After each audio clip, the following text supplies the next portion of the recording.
Welcome to CSL TV, and I just hope you guys are having a beautiful, blessed day. Now, if you're new to the channel, this is just a review, a reaction, as well as an informational channel. Hopefully, informational part help you and someone out, and we pretty much just watch these videos and talk about them. And if you've been rocking with your boy, I just got to say thank you so much, because you could be somewhere else trying to find these videos, but yet you're rocking it out with CSL TV, and I just got to say, I appreciate that so much. Now, I don't like making my intros too long, so y'all already know what we gonna do over here. Let's get it.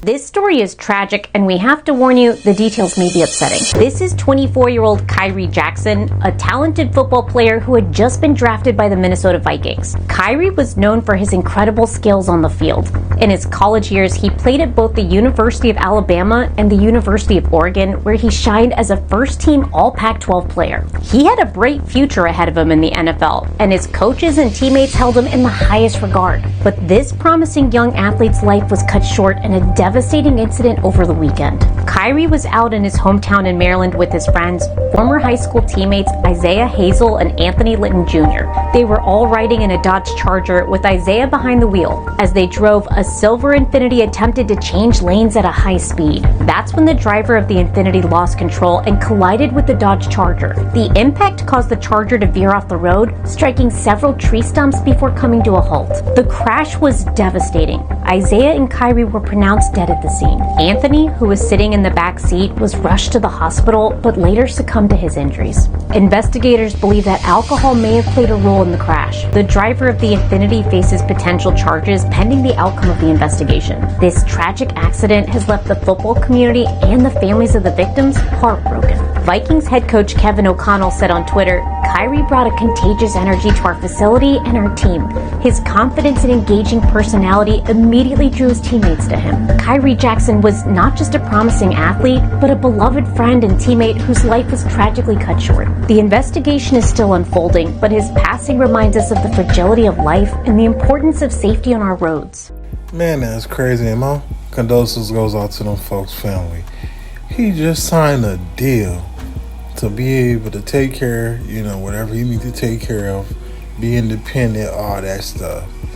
Somebody else's stupidity and negligence, you know what I'm saying, then took his life or somebody else's life because they want to be speeding on the road and shit like that, and I just think about my situation. I'm just very thankful that I'm here today to be able to speak about it, what I've been through, and to actually be able to still see my kids today, because I don't know what their little lives would be like, you know what I'm saying, if I wasn't here.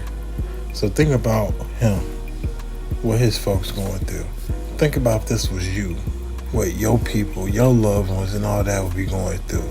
So y'all need to chill out with all that racing, speed on the street.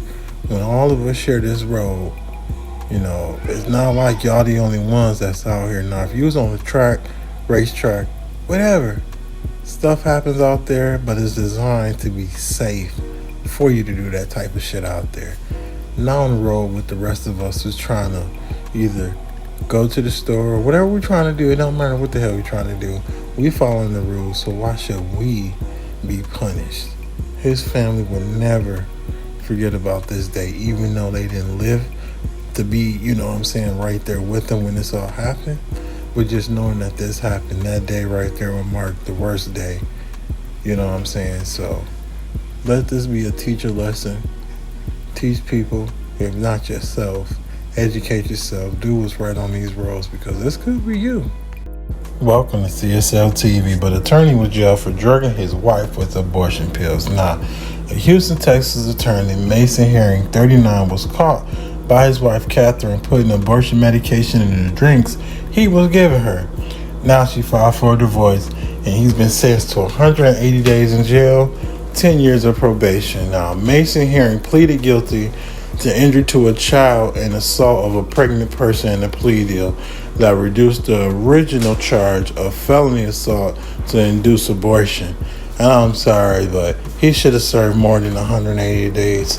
And forget that plea deal, just because you cannot take it upon yourself to want to do this type of harm to someone else's body. This is not your body. If this was your body, okay, cool, whatever. But you shouldn't be illegally and, committing, as I feel, terrorist attack on a human life as well as an unborn human life. Because that's just some terrorist shit, because you up here you planned this out. You was trying to get rid of the baby and didn't even know if she could be hurt in the process, because you mixing this and that or whatever, this whole chemical or pill, whatever it was, is being mixed with several different things. So she not knowing what's in it. It's being, given to her for this type of crazy stuff. I'm just thinking in my head on how crazy this man is. You're an attorney. I'm pretty sure your license is gone. They only gave you 180 days in jail. That ain't nothing. You should have got 15 years in jail plus 10 years of probation. Because a lot of these folks out here is against abortion anyway.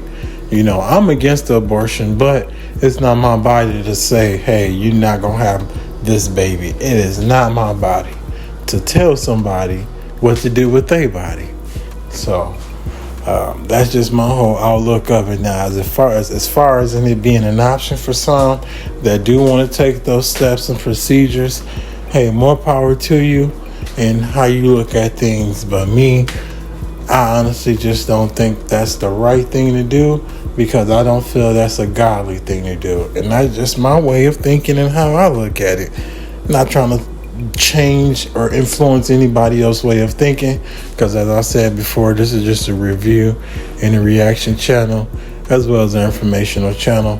Informationally, y'all need to be careful of who y'all have kids with, because they could be like this guy Mason right here.